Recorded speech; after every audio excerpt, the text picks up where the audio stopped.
One thing that did happen during the 60s was some music of an unusual or experimental nature did get recorded and did get released.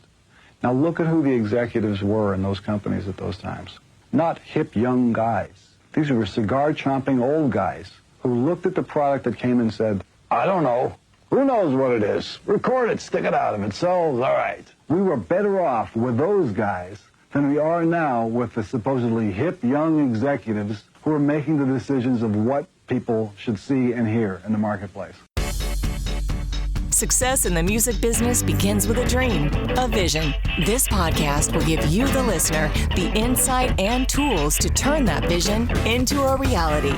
Meet the industry professionals who work day by day behind the scenes, helping to make those dreams come true. Welcome to the business side of music. This is Bob Bender. You're listening to this edition of the business side of music. In the studio today, gentlemen, I had the good fortune, I'm going to say, of running into last week at an event here in Nashville during the NAMM show week, which is a week of musical insanity, if you ask me. Larry Butler, got to meet him. He was actually on stage talking a little bit about what he does and also promoting a book he has written called the Singer-Songwriter Rulebook, 101 Ways to Help You Improve Your Chances of Success. I started reading this and went, you know, if I was going to be a musician, I should have read this about 20 years ago because it's pretty brutally honest, and we're going to get into that. It's definitely worth the read. I think anybody that's going to be wanting to be in the entertainment business should read this.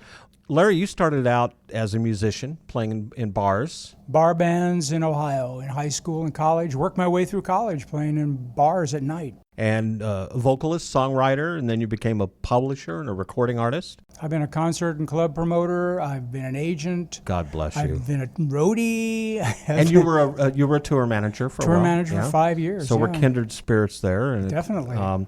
And then you became a VP in charge of touring at Warner Brothers. So it's called Artist Development, Artist Relations. About the same time. Essentially, it was about touring with the theory at Warner's at the time, and it proved true, is the fact that a lot of music is sold, a lot of records are sold while the artist is on tour in those marketplaces, and it's best to utilize every moment of every day rather than sitting around the hotel room watching soap operas. It's time to get out and meet some people, and that was my job, is to get the bands out of the hotels and into the media. Which was, as it turned out when we were talking, it was my job too when I was at my record label. This is like one alcoholic talking to another. A musical alcoholic. Musical. So anyway, Larry, welcome to the show. Glad to have you here. Thanks, Bob. Pleasure. How did you get into the record business? Let me ask you that first. Just like everybody else, by happenstance. There are people, I assume, who actually set out to be in the record business. I was setting out to have a good time and meet girls and play rock and roll music from high school on, and just learn by doing. I pretty much had a background. I mean, everyone who listened to the radio would know all the songs, and I was in church choir, so I could harmonize, I could sing, I knew some music theory. My mom was a piano teacher. So when I joined a band, I pretty much became the musical director because I actually knew how music worked and played keyboards. This is getting even more freaky because I was a tour manager. I was a manager of artist development.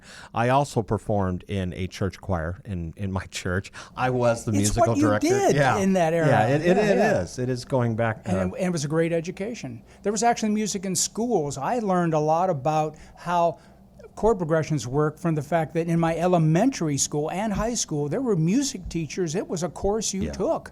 Yeah, starting around 3rd or 4th grade, I think it was. Yeah, you got the flutophone. Yep. You learned how to do that, and then you chose the instrument that you wanted to play. Well, it was chosen for me. No one else wanted to play string bass. Oh my gosh, I played string bass. No kidding. Yeah. And so they said, well, what do you want to play? I thought, I don't know. What do you got? He said, string bass. I said, fine. So I played string bass through elementary school and high school. Yeah, that's what I did too. Yeah, until my first and only year of college, and I was a bassist.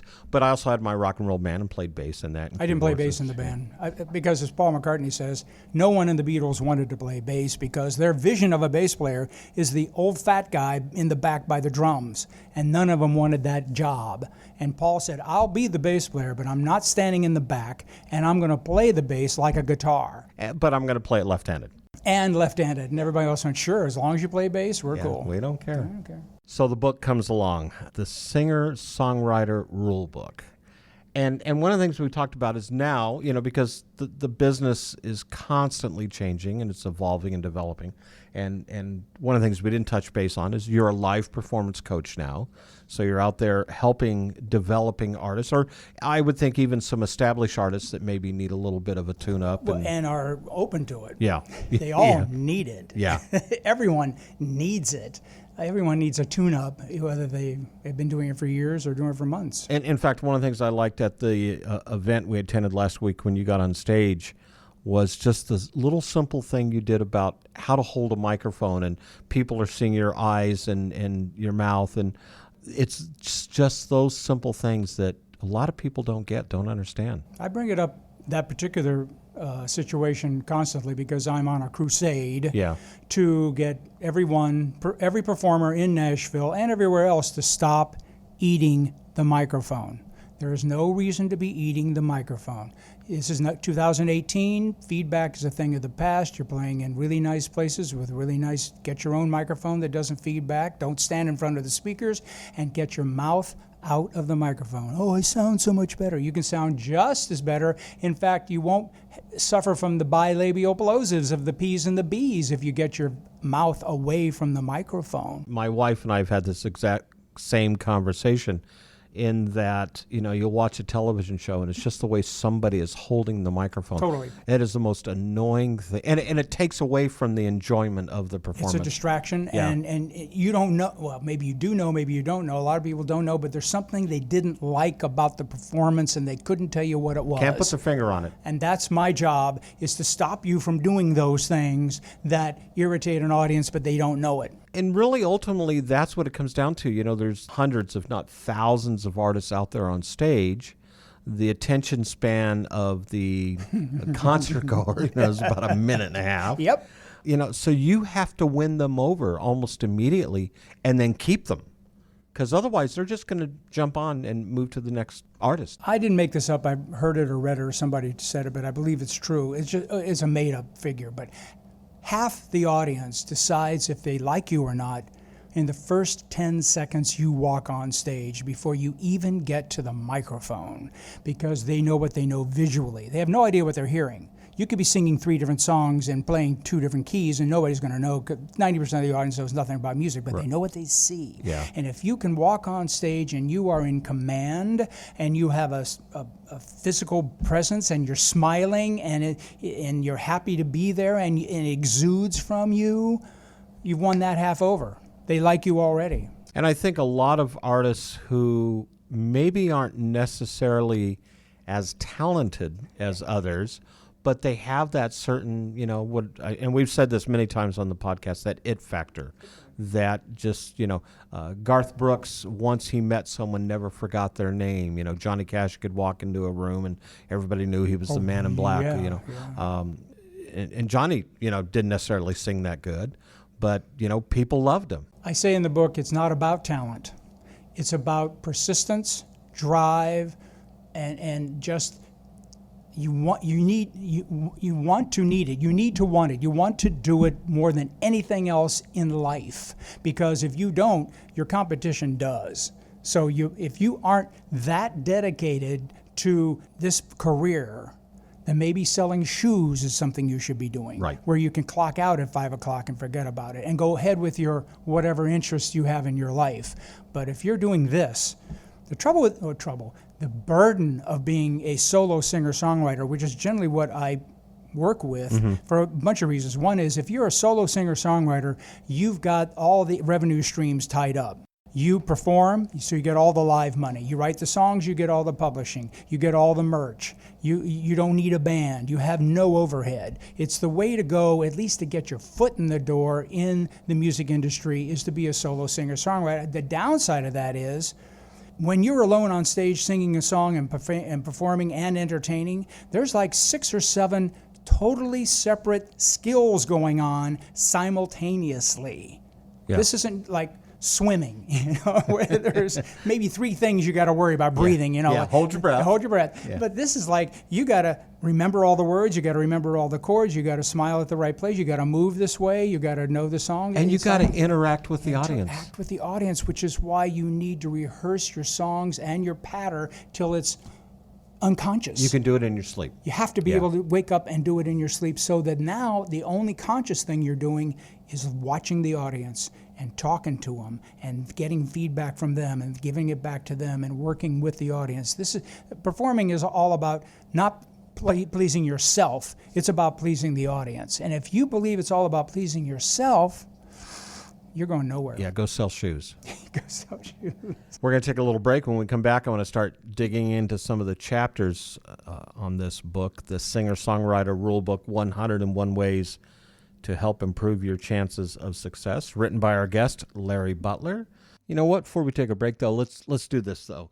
If you're one of the first 5 people to email us at musicpodcast@mail.com, that's musicpodcast@mail.com, we will send you a autographed copy of the Singer-Songwriter Rulebook, 101 Ways to Help Improve Your Chances of Success, written by Larry Butler. We'll have Larry sign it.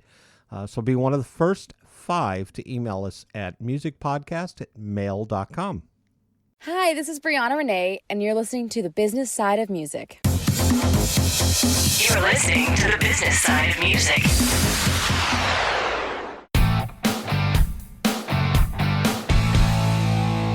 Hi, this is Vinny Rebus, the founder of Indie Connect. Our goal is to ensure that you have the knowledge, the tools, skills, resources, and connections that you need to develop a profitable and long-lasting career in music. One way we do this is through these Business Side of Music podcasts. I'd also like to invite you to check out Indie Connect magazine, our free multimedia online publication packed with practical interviews and advice from music industry experts. Go to www.indieconnectmag. That's www.indieconnectmag.com. Let us walk with you and guide you every step of your musical journey.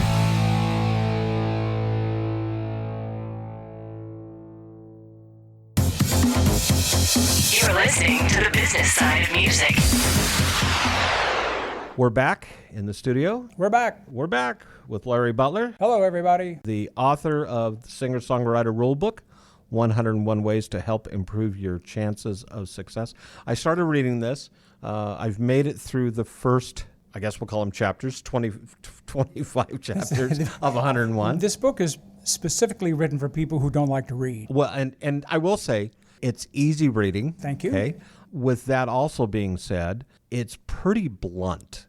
And I think if you have tender feelings or very thin skin, better buckle up and sit back, because this one's going to... By the way, if that's the case, you aren't going to do well in this career. Exactly. And you said something earlier, and I've said this many times, be passionate about what you do. You know, if you want to be in the music business, understand there's a gazillion other people. They're passionate. You have to be more passionate than them. That's correct. And you may not get as far, but don't lose that passion. Well, that's actually the subtitle of the book kind of says that, where I say, to help you improve your chances of success. Yeah. Reading this book, working with me, or doing anything is no guarantee. If anybody says, I can guarantee to make you a star, run away from that person. Can't happen. It's really a matter of timing. But what this book can do, and what I can do on a one-on-one consultation basis, is get you ready for that opportunity when it appears. Because in this town, in Nashville, opportunities are every day. Absolutely If every you day. aren't ready and you try to take advantage of an opportunity and you aren't ready, you will be branded not ready. I And couldn't agree you might as more. well go back to Knoxville. And even though... Knoxville? I saw the sign on the 40 driving in, like, Knoxville, I would go there. Yeah. Let's pick on Knoxville. No, not big. You know, and that's the thing, even though Music Row isn't what it used to be, you know, which was record company, publishing company, management company, booking agent. And those days are gone. But this town still is Music City for a reason. As you said, there's a plethora of opportunities. Last week alone, Debbie and I were invited to so many events that I think we picked two is what we went to, because... And I was at one of them. And you were at one of them, thankfully. We were able to fill a podcast slot funny, because of that. Yeah. No, seriously. You've got to take the opportunity. And you don't know who's going to be in that audience. I do not know. Just read an article, I think yesterday, Blue County, a buddy of my wife's and I, Aaron Benward, who is in the country group Blue County. They've decided to get back together after numerous years of being apart. They've gone over to England and they're performing. Smart. And they wound up in a club with two people. Mm-hmm. Okay. So, the obvious choice is there's two people. Let's just make it quick and get out. Nope. They stuck it out. They did the show. Well, it turns out the one person of the two was a writer for a publication and wrote the most splendid article on them. We read and we went, that speaks volumes for these guys in Blue County. Perfect. You never know who's in that audience. Yeah. But the beauty of Nashville, and let me just say this, and why I'm here, why I've moved here, is that there's a live music scene virtually every decent-sized city in the United States. However, to thrive or to even just get by, a live music scene needs two things. One is an audience to keep them going while they were learning, and the other is an industry looking for singer-songwriters. This is the only town in the United States where both of those things exist. Right. You got tourists coming in 365 days a year with one thing to do: go see music performed, even by unknown people. I'm at the listening room on Monday night at 6 for Song Suffragettes, and there's 200 tourists in the room, and they don't know who there is. Walk down Broadway on a Monday evening at 6 o'clock. Well, first of all, you can't walk down Broadway because every tourist is in town going to all of the honky-tonks. That supports the local music scene and keeps it going. And then part two is, in a sense, Austin would be one of the cities, but they don't have this industry like Nashville has. No. There's A&R people and publishers and everybody else looking for talent, and here it is. Yeah, I think Austin, they have South by Southwest, and that feeds that machine, but that's only a certain amount of time. Once a year. This is a 365 deal in this town. And so you can't forget that. You talk about your book, you've got these different paragraphs or chapters. Let's say that you have different chapters here. Call it chapters. Let's just call for them the chapters. Edification of the fact it's a book. It's a book. And once again, getting into, talking about it. The one thing I like in where you said, give up on your personal life. Don't have pets. Don't try and feed a plant. Don't get involved in long episodic adventures on Netflix. Focus on your music. And if you're not going to do that, have some quiet time.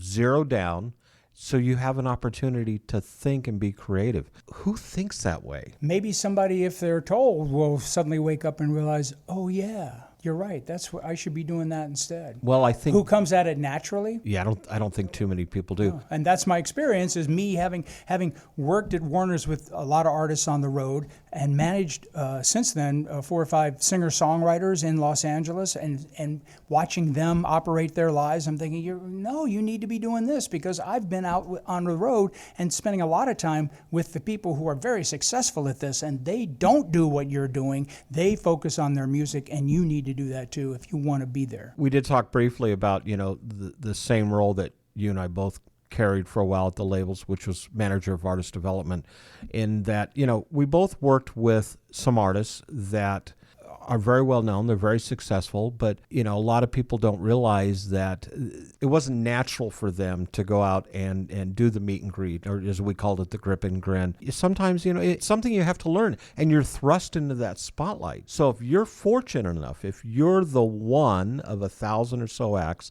that can get to that level, to where you're going to be in these rooms with people you don't know, and you're shaking hands, you need to be prepared. You need to get ready for that. That's part of this whole... That was part of what I did on the road, was ease a lot of these young bands. Seymour Stein at Sire would sign any English band in pants and send them over here, and they were mainly shoegazers, and so it was my job to kind of educate the shoegazers about, this is America, we're friendly, we don't mind meeting strangers, in fact we embrace it, and we don't mind the fact that the chatter is pointless.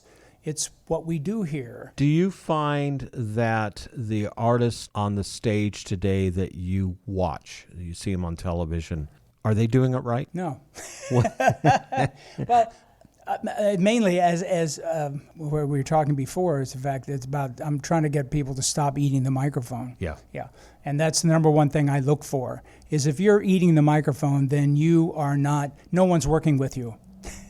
And I can tell with Shay from Dan and Shay stays away from the mic. He has really good mic tech. And once again, that's so important. It's that first impression, that lasting impression you're going to make on the artist. That's the one thing I look for. There's an artist I worked with 10 years ago when I was working for Bill Silva, his manager. I was the general manager of Bill Silva's management company back in L.A. And his main client at the time was Jason Mraz. And Jason Mraz does it right. He has everything down. His sets are paced nicely. He never breaks character. It's always an entertaining show. It flows like a set should flow. He is one of the most personable, outgoing, genuine performers you're ever going to meet.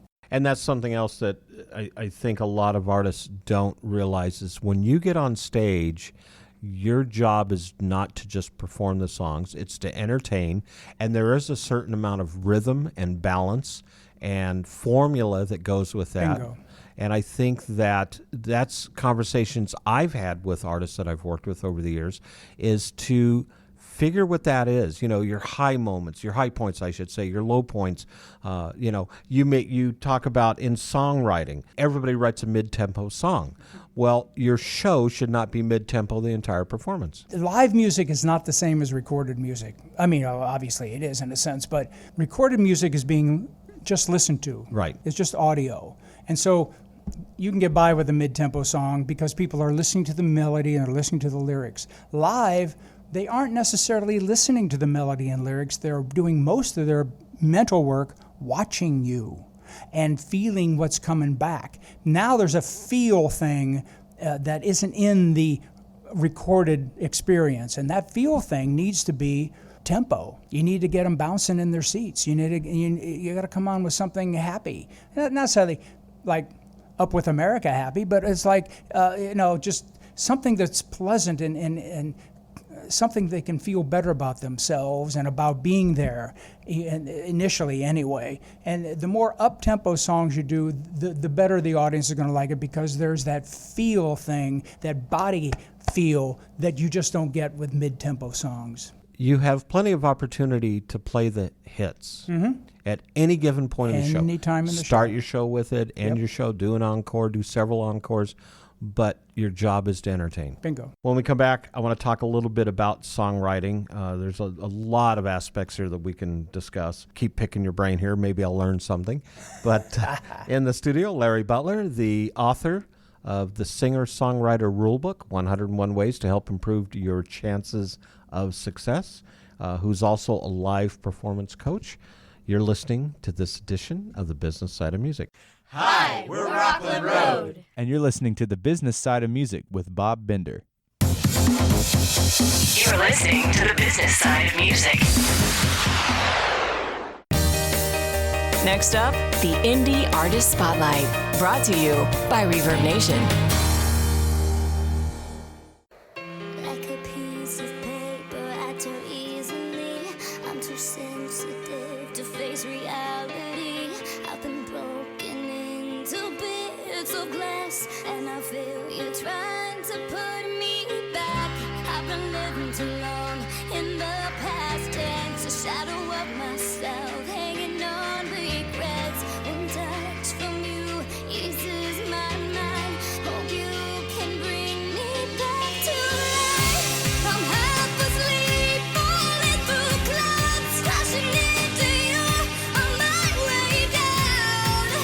Though I'm scared my heart might break, you're a feeling I can't shake. I close my eyes and I can see your reflection here with me. But dreaming's not enough, so I'm finally waking up. Hi, this is Victoria Renee, and I'm a member of Reverb Nation. Trying to make sense of what happened then. Not sure I can take that chance again. Los Angeles. You can consider my style of music soulful pop. So fast, I need time to breathe. I take one step back. Growing up, I listened to a lot of Marvin Gaye, Beyonce, Aretha Franklin. I love Jessie J, of course Britney, I'm a 90s kid. Feels like home. Just promise to never let me go. I'm half I performed recently at Southern Women in Film and Television Convention in Nashville. I've had the honor of performing at NAMM.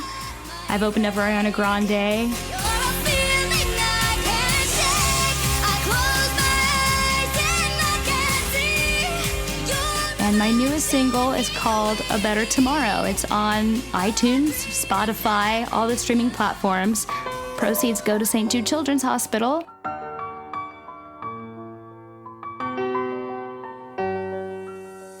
There'd be no sadness to cry. There'd be no selfish to lie. There'd be no reason for crying. There'd be no empty, no why. I see it when I close my eyes. Peace on earth and peace of mind. Let it go. We have to restore this planet's soul. Teach it something more than what we know. Give it water, give it sun, room to grow.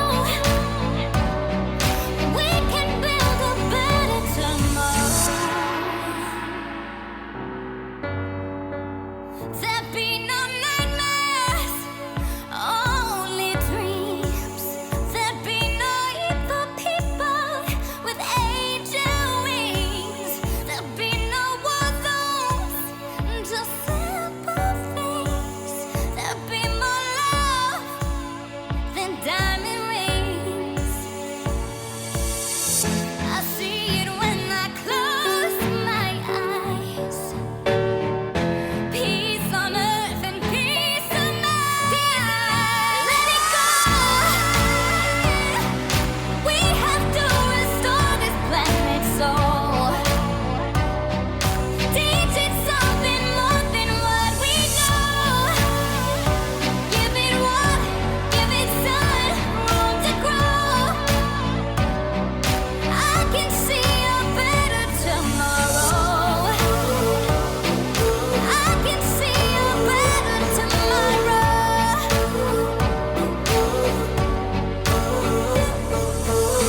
We share this place, we all belong. Light the way till dark is gone. Walking away still means you're strong. Rise above, hope isn't gone. Let it go. We have to restore this planet's soul. Teach it something more than what we know. Give it water, give it sun, room to grow. Let the call of peace invade your soul. I can see a better tomorrow. Yeah. I can see a better tomorrow. Once again, this is Victoria Renee, and I'm a member of Reverb Nation. And you can find me on the internet really anywhere, Twitter, Facebook, all those things at Victoria Renee, Renee, or Instagram, Victoria Renee Plummer, Plummer. You're listening to the business side of music. We're back in the studio here in Nashville, Tennessee with Larry Butler, the author of the Singer-Songwriter Rulebook, 101 Ways to Help Improve Your Chances of Success. I'm just going to keep pitching that title until it's firmly Available on Amazon in available. printed and digital form. There you go. $10. Then- Bargain. And we'll find out all the places that they can order. Larry's also a live performance coach. I've made it up to number 25 of 101 Ways. Make sure your songs contain all 4 ways to entertain an audience: melody, lyrics, tempo, and a catchy opening riff. Some years ago, we saw Kenny Loggins perform in concert. At that point, Kenny didn't have the usual big band. I think he might have had 3, maybe 4 players behind him. And he started off the show doing his whole acoustic performance. Danny's song, Pooh's Corner, and you're kind of going, okay, is this going to eventually go somewhere? But once he kicked it into high gear, the audience they were exhausted because it was such a great performance. But every one of those songs he did, whether it was up-tempo, mid-tempo, or a ballad, were just great songs. You talk about Joni Mitchell. I love this quote, and you have it in your book. It's not a good song until it has lyrical sensitivity and a moment of clarity. Until then, it's just complaining. Where did you've got several quotes in here. Where'd you find these quotes? I have to be honest, there's a site online called Brainy Quotes. And I just went there and pulled up famous singer-songwriters and in fact, I have 365 of them. I have a Twitter feed. It's at Larry from Ohio.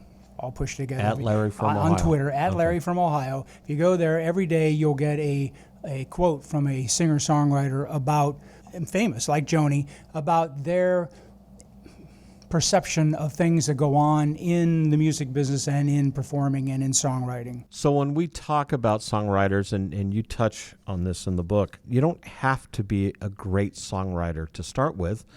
You just need to learn. You need to learn the craft. You need to learn the trade. I love how you said, sit down and listen to the Beatles. Totally. Because you're right. Lennon and McCartney and Harrison and Ringo. They crafted some great songs that were all over the map musically. That's the beauty of the Beatles repertoire. Yeah. There are indeed other great songwriters, but historically, those other great songwriters, their songs tend to kind of sound alike. Yeah. Or not exactly alike, but alike enough that they fit into a genre. The Beatles don't fit into a genre. Every song is totally differently written, produced, arranged, sung, everything. It's like you can learn how pop music works by learning the Beatles catalog. Well, I think the only one that comes to mind almost immediately that might have been different is Carole King. I think the songs that she has written, I wore her Tapestry album out. She's what? Brilliant. Yeah, she is. I wore her Tapestry album out when I was in high school. She writes simple sing-along style melodies with an R&B feel, but with chording behind it that's like, wow. Yeah. How did you come up with that inventive arrangement? You could have just banged out C, F, and G on most of these melodies, but instead, she's got stuff going on underneath that's like brilliant. Hoyt Axton was the same way, yep. and Ray Stevens. There's just a lot of great guys out there, great songwriters out there. The songwriter, once again, it comes back to honing your craft, building it, creating something. You know what? I didn't like this song. That's okay. Don't throw it away. Put it away. It might be something that you can build upon once you learn some more things. It's all about elements. It's all about components. You can't shove a square peg through a round hole. How do you know this? Because I've done it. It doesn't work. Or I should say I've tried to do it. It doesn't work. And also, being a songwriter is probably, in my opinion, is one of the most important things for you to accomplish as an artist in this business. Then there's the downs of sorts. Bernie Taupin says, you can't learn songwriting. You either have it or you don't. That's right. Now, you can learn the craft of songwriting to discover if you have it or don't. You might have it or don't, and if you don't know how songs are constructed, if you don't have any music theory, you're not going anywhere with that talent. And you brought up that too in the book, that go to college, go to school, learn some music theory, learn music business. Don't just sit in a park and strum the guitar. Right. Yeah, because college, or at least however you want to accomplish this, forces you to read, write, think, be rational, which is not a natural thing for most artists. To think things through, show up on time, do what you promised to do, do what you were told to do and agreed to do, and actually follow through and finish with it. If you can come out with a college degree, you go, well, okay. And you have something to fall back on. It doesn't even have to be a music school. But the arts, mechanical engineering is not going to help you get into the music business, but the arts will. Just anything because if you're going to write great songs, they have to be based on great stories. And great stories are in literature. Read literature. And you talk about that too, that read poetry, read fictional stories. And you know what? Not every song that's ever written about somebody or something was actually truth. Jason Mraz says, the best song about making things up when I write songs is that I can make things up. It's wide open. I don't have to write about myself. Yeah, and I think those are sometimes the best stories out there. In your book, you talk a little bit about staging and performance, visual and style. Which is really the meat of what I do. Yeah, I think it's important that up-and-coming artists understand that how you appear on stage is as big of an effect on the attendee of that show. And let's face it, if your music's not getting played on radio, and you talk a little bit in the book about doing the tours, the radio tours and visiting the radio stations, if you're playing on stage, whether it's 2 people, as we talk about with Blue County, or you're in front of 2,000 people opening for somebody, or anywhere in between, your appearance and how you come across on those, as you said, the first 10 seconds, can make or break your fan base for a long, long time. Long time. First impressions mean everything.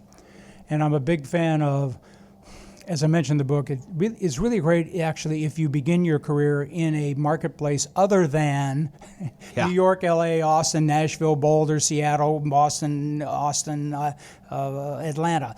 If you can make your mistakes somewhere else and then hone that into some semblance of a professional performance acumen, then you almost have to move to a top 20 market in order to find an audience, in order to find people who are going to fund your career in order to get. But don't think for a second, if you don't have your at least performance skills down, I'd not come, because first impressions mean everything, and you'll show up at some like Nashville and you'll get on a songwriter round and people go, you're not so good, and that's their impression of you for the rest of your life. And you brought up something too, and I've said this before, you may be the big fish in the little pond in your town, because everybody's told you, and you covered that in the book, don't listen to family, don't listen to friends, and everybody tells you, gee, you need to go to LA, New York, Austin, Nashville, Chicago, wherever.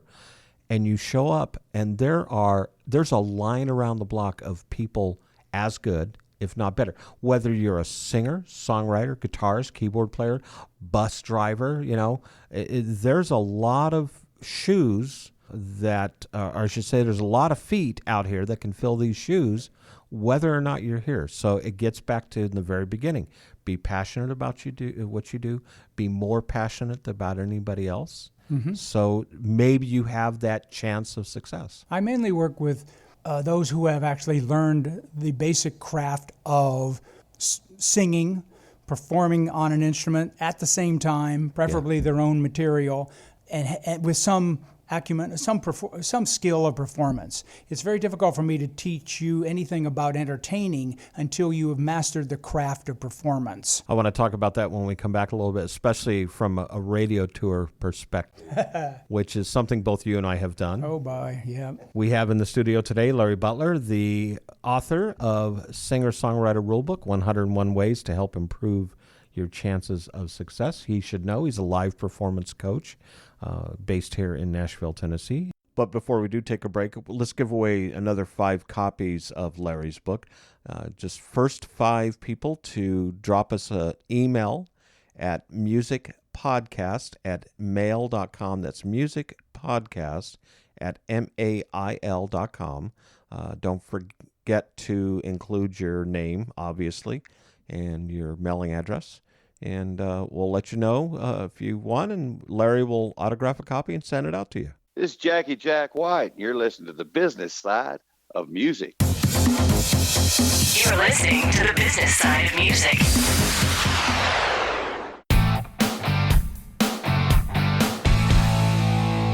Hi, this is Vinny Rebus, the founder of Indie Connect. Our goal is to ensure that you have the knowledge, the tools, skills, resources, and connections that you need to develop a profitable and long-lasting career in music. One way we do this is through these Business Side of Music podcasts. I'd also like to invite you to check out Indie Connect magazine, our free multimedia online publication packed with practical interviews and advice from music industry experts. Go to www.indieconnectmag, that's www.indieconnectmag.com. Let us walk with you and guide you every step of your musical journey.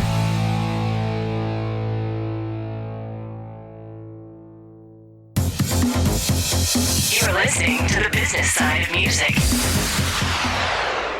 Back in the studio, Larry Butler, live performance coach and author of the Singer-Songwriter Rulebook, 101 Ways to Help Improve Your Chances of Success. One of the things that we share together is our time on the road with acts when we were at the labels doing those wonderful radio tours where, you talk about a grip and grin fest where you have to go in every day and be bright-eyed and bushy-tailed and, here's a dozen donuts and a gallon of orange juice and, we want to play our song for you. How was it?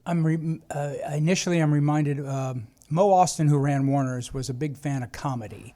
He would sign comedians, even though nobody was buying comedy records anymore. He enjoyed it, and that was okay. We had Howie Mandel's comedy thing, and we had to give it a shot. Stephen Wright, I went out on the tour, and Sam Kinison, I did radio promo tours with these guys. I can remember being with Howie Mandel, and we had done maybe 3 or 4 days of a 2-week radio promo tour where you do the morning radio, and then you do lunch with radio, and then you do afternoon drive, and then you go to a club in the evening. Take someone out to dinner or whatever. Take somebody out to dinner and that kind of thing. And at the end of the 3rd day, Howie was like, this is work. He said, when I work like, 2 or 3 hours a day, maybe at night, and that's all the performing I have to do. This is a whole day of performing. You never stop. Yeah. I can't take it. And that has got to be, I know from my experience, and my first radio tour I ever did in my life was with a band of 6 guys. Oh. And it was like herding kittens because the fiddle player would go one direction and the lead singer go in a different direction. And then I've got the regional from the label going, hey, Bob, where are all these guys? And you're trying to put them together. And a couple of them didn't want to get off the bus because it was too early in the morning. Yep. And, Yep. Yeah. I always tried to make each stop have some kind of purpose or event. Like if we were in Dallas, we had a day in Dallas. I say, listen, we'll do the morning show, we'll do this, and then we're going to drive by the grassy knoll. Give them a destination and or there's this strip club that has a great lunch. We're going to go there. And that would get them out of bed. If you don't want to get out of bed, you're going to miss it. Yeah, going to miss the grassy knoll and or the strip club. Or the strip club. You decide. Songwriting is one thing, performing is another thing. Yep. But going into that radio station and doing more than just holding a guitar in your hand. Debbie and I worked with an artist at one point, great voice, but didn't write songs, couldn't play an instrument. And, we talked about doing the radio tour, and we said, you're going to have to take a guitar player with you because you can't sing these songs a cappella in the station. Or to track. And you say it in your book, you don't have to be a virtuoso on the instrument. You don't want to be virtuoso. But you better be able to carry yourself, adequately accompany yourself. That's all that's required. Because radio station DJs and or their listener-winner audiences are not guitar players. Right. There's no reason to show off the fact that you really know how to play. You just need to accompany yourself adequately. And you don't want to go into big guitar riffs anyway. Nope. You're there to showcase your voice and showcase the song and say to the program director, the music director, please play my music on the air. But you're right. It is a tough job. It is. But it's a show at the same time. Even though you might have 1, 2, 3 songs, you need to, again, when I do radio tours, if I can find an artist who will do this, I have them come in like from the back or from a door or whatever, as if it's a performance, as if it's a real show. And they come on strumming the guitar before they get to the microphone. They're already playing and they're already smiling, and they get to the microphone and they sing. And then between songs, they tell stories about preferably about the songs, but also about maybe something theoretically that funny thing happened to us on the way over to the station. Of course, it's the same funny thing that happened in the last station, in the last town. But you have to carry it as if it's brand new, first time it's being told. And it's a script, and it's a rehearsed script, and you know it cold, and you say it, and you can say it just real comfortably as if you're just making it up, like, you know what happened to me this morning, you know, that kind of thing. And you get better telling that story every time. Yeah. And you have a closer. So let me ask you, are radio tours still viable? Oh, yeah, I think so. Would they work for an independent artist? Yes, if indeed you have the funding for that. Yeah, because it's not cheap. You catch my drift? It is, and it's very time consuming. Very time consuming. You know, you're out there. It's not a cheap date. It's to do it properly, is expensive. But you don't have to show up in a tour bus. Oh, God, no. You know. In fact, it's better that you don't. Yeah. Yeah. Because you don't have to look like a lot of money, but there has to be money behind it. And a lot of it is preparation. You can't just decide, I'm going on a radio tour and leave Friday. And go knock on doors. Yeah. You can book it. It needs to be booked, first of all, as you and I both know, at least 2 weeks, if not a month in advance to get your slot. And in that 2 weeks, somebody like myself needs to be working with you on what you're going to do every minute of the day and how you're going to react to certain situations, like the power goes out, your mic goes dead, the audience, the winners don't show up in time, you know, the pizza's cold. I don't know. And you just said something, the slot, because guess what? You're not the only artist in that radio station that week,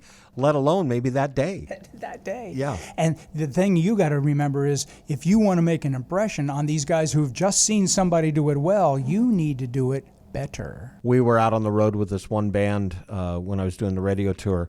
We were either in front of or behind for about 2 or 3 weeks Toby Keith, Shania Twain, and someone else. I don't remember who the third one was. But we'd walk in, and there were the pictures, you know, already autographed and laid out, and the CDs, and we're like, oh my gosh, we got to go up. And I'm sure they were thinking the same thing when they showed up. And yeah, you're not the only one doing this. Most of my radio tour experience was while I was at Warner's, which was the 80s and 90s, and it was pretty much all rock radio and a little bit of pop and a lot of alternative radio, like the RLTs of the world, or Lightning, or whatever it is, who always put artists on the air.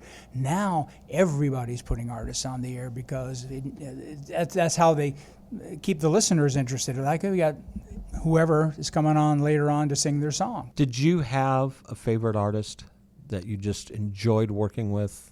I mean, I had mine. You tell me yours while I'm thinking. Well, I think, one of my favorites probably had to have been Gene Pitney. No kidding? Yeah. Yes. Who we were out doing symphonic tours together. So we had I think a 4-piece rhythm section, and then we just... With the symphonies. I mean, to me, it was just... He was just wonderful. Could he wonderful. sing or what? Well, and a gentleman. That was the most important thing, I think I've said this before on the podcast. There were 2 things Gene would always ask me at the end of the night. Did you get the bottle of wine? And did you get the check? Yeah. And usually in that order, But yeah, he was probably one of the best. Nothing stands out. I mean, I have quirky things. Well, give me a quirky thing. Here's a quirky thing. Okay. It's an artist you maybe don't know. There's a performance artist named Laurie Anderson. She's from New York, and she had a out of the left field. Well, there's another artist too. An out of left field single called "Oh Superman," and it was and Warner's was behind it because she was an artist, not just another singer. But she's later in her career, later in her life, she married Lou Reed. And gosh, I mean, she went to New York, and she and David Byrne were like the avant-garde artists in music and literature and whatever, and a wonderful person. We had the best time because she was intelligent, and she didn't mind meeting people and conversing about the meaning of life or hamburgers. She'd just talk about anything. That's interesting you say that, because the artists that I remember more favorably in my 40 years in the business were the intelligent ones. The ones that you could... I toured with a heavy metal band out of Canada for a while, Anvil. And in fact, VH1 did a documentary on them. And we've had Lips, Steve Kudlow, the lead singer, on the show. These guys would get on stage, and they're their typical heavy metal band. They're raunchy, and it's just, But then they'd get off, and we'd get on the bus, And these guys would talk about world politics, and we'd talk about, the gold standard.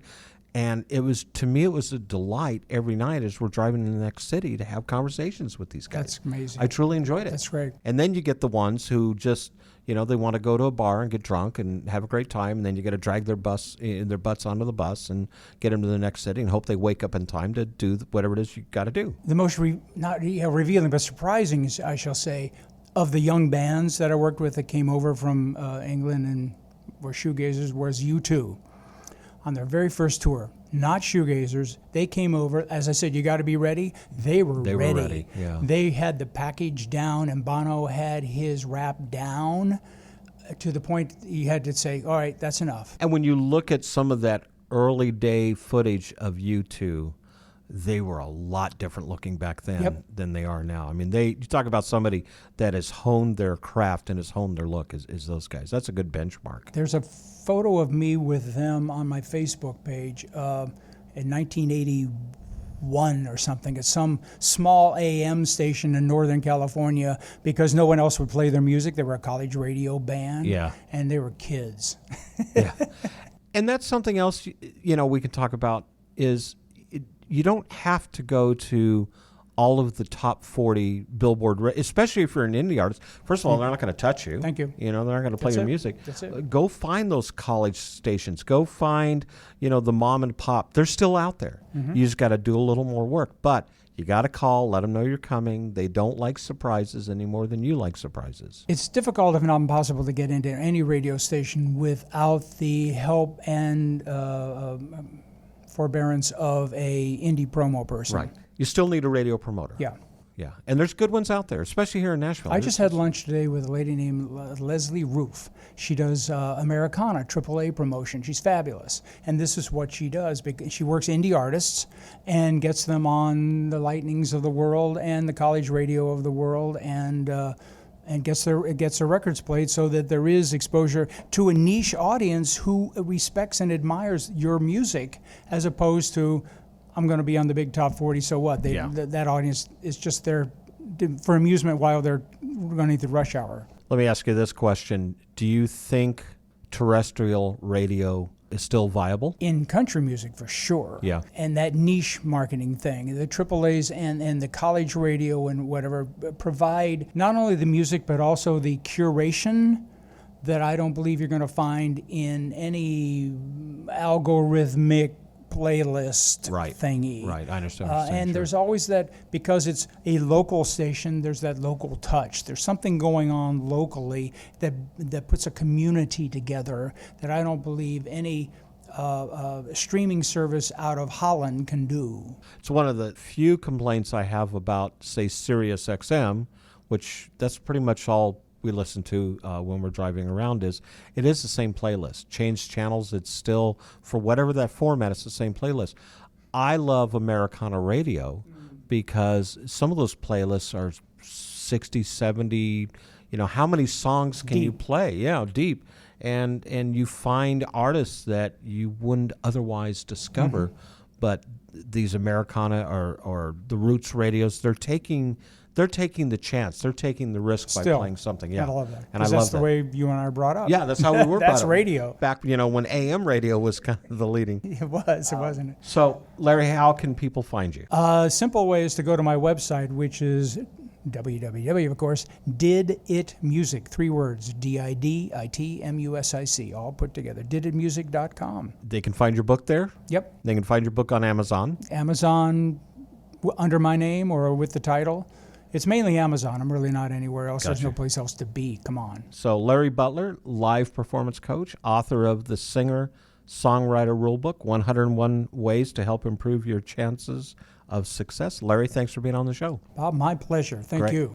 If you're interested in learning more about our show, drop us a line at musicpodcast@mail.com. That's musicpodcast@mail.com. If you have any suggestions of persons or topics that involve some facet of the music industry that you'd like to hear about on our podcast, please feel free to let us know. You can follow us on Facebook on the Business Side of Music podcast page. You can also find us on Twitter at Music Business Podcast. Also, if you're listening to this podcast on iTunes, post a review on what you think of our show. This is Bob Bender, and you've been listening to this edition of The Business Side of Music. The Business Side of Music is the creation of Tom Sabella and Tracy Snow and is produced by Bob Bender. Co-producer for the show is Vinny Ribas. The Business Side of Music is recorded at Music Dog Studios in Los Angeles, California and Nashville, Tennessee. Production sound design by Keith Stark. Voiceover and promo by Lisa Busan.